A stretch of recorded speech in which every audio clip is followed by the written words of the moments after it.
Good morning, Your Excellency. Joseph Pagani po ng Radyo Pangasinan. Ma'am, how do you assess the ongoing investigation so far of the ICI?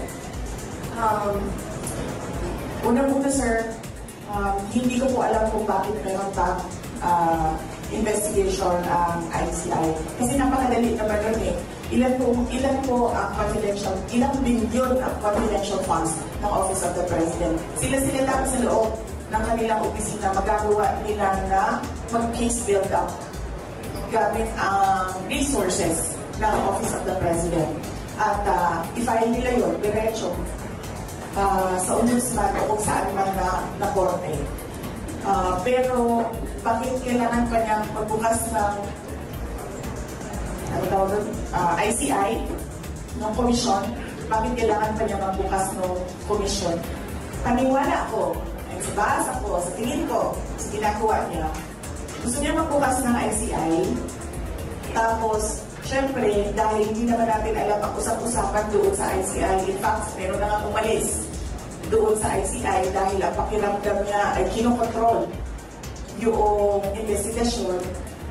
Nagbukas sila ng ICI para kung ano man yung investigation report ng ICI, yun na yung official na kwento ng nangyaring corruption. At yun ang i-feed nila sa mga tao at sasabihin nila na ito yung kwento at ito yung mga kailangan natin gawin, mga responsible. That way, ikaw na mamamayan, hindi mo na ma-dispute, hindi mo na ma-contra yung results dahil sasabihin niya, hindi, legitimate yan. Nagawa ako ng komisyon, nag-imbestiga ang komisyon, meron lumabas na commission report. So paniwala ko, nililegitimize nila yung kwento na gusto nilang lumabas. Last question. Good morning po, Basa Tarawan siya na dyan sa Tarupa. Nabanggit ko din na kayo na ombudsman, matanawan natin, di ba ko kayo ombudsman, pinag-uusapan tungkol sa salin ni Torres. Opo, sa usaping salin naman po, hindi ko po alam kung bakit meron silang orders na pwede nang kunin ang salin. Dati pa naman po pwede kunin ang salin eh. Matter of hihingi ka sa ombudsman, magsusulat ka, mahingi ng salin ng tao na yan. At bakit ko nasabi na dati pa yan? Dahil dati pa lumalabas ang salin ko sa PCIJ, sa Philippine Center for Investigative Journalism. At hindi lang sa kanila sa iba pang mga media outfit, lumalabas yung salin ko. In fact, si Delianes nga, may kopya nga ng salin ko. So, hindi ko alam kung ano yung show nila, kung bakit kailangan pa nilang sabihin. Ngayon, pwede na kunin ang salin. Tagal na po pwede kunin na. Pinag-aaralan ko kung bakit gumawa pa sila ng ganitong kwento na pwede na kunin ang salin. At sigurado ako meron na naman yung dahilan. May motibo. That's it now for the questions. Yay! Salamat na ka-alatoryo. Maraming salamat. At sa mga kasamahan ko sa Office of the Vice President, unang-una ay congratulations sa inyo dahil hindi kayo natulog para lang mag-pilgrimage papunta dito sa Manawag, Pangasinan at para magsimba ng alas 6 ng umaga.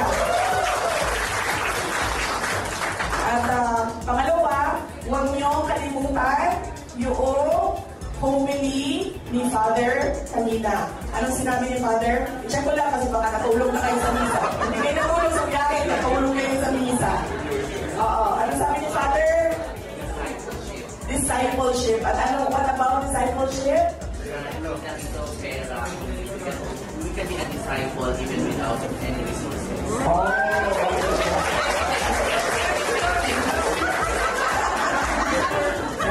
So, huwag natin kalimutan yung message ng Diyos. Ang ano lang doon is, ang messenger lang si Father. Pero yun ay galing sa Biblia. At ang pangatlo mag-iingat kayo pauwi.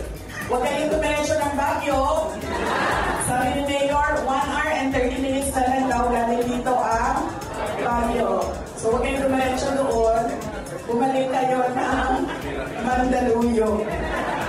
Kasi wala sa itinerary ninyo ngayong araw na ito ang Baguio. Ibang pilgrimage yun. Sa susunod na pilgrimage namin.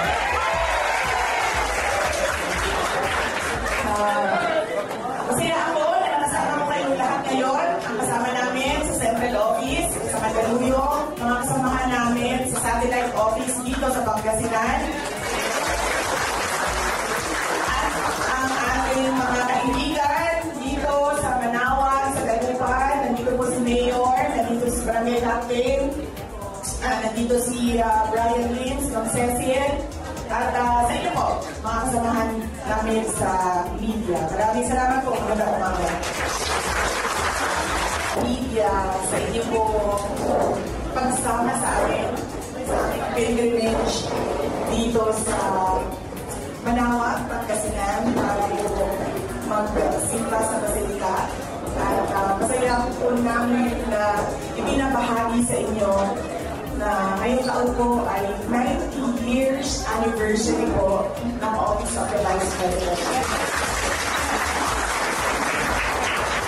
At isa po sa aming activities para sa mga 90 years celebration namin ay ang aming pong pagbisita dito sa Manaoag at pagsama sa misa kanina umaga alas 6 po ng umaga.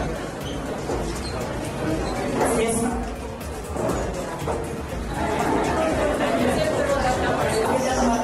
Ganda niyo po, first. Ano po yung hiniling niyo sa Diyos kayo na pagsisimba niyo tungkol sa your personal life at saka sa country po dahil sa nangyayari niyo? Yes, so, dalawa lang po yung kasal ko kanina, ma'am. Personal ko, para sa akin, wala. Humiling lang po ako na magandang kalusugan para kay dating Pangulong Rodrigo Duterte para malampasan ngayong kaso doon sa detention unit at sa ICC at dinasal ko din po na sana siya ay mabigyan ng interim release o kundi man total freedom mula sa kaso. At yung dasal ko po para sa bayan is a peaceful and prosperous Philippines and peace and comfort for every Filipino. Yun po yung dasal ko kanina umaga.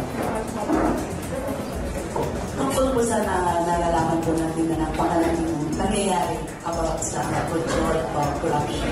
Ano po yung masasabi niyo? Nakakalungkot po ba? Dahil ang corruption po ay problema na natin. Nung mayor pa po ako, una po ako naging mayor 2010.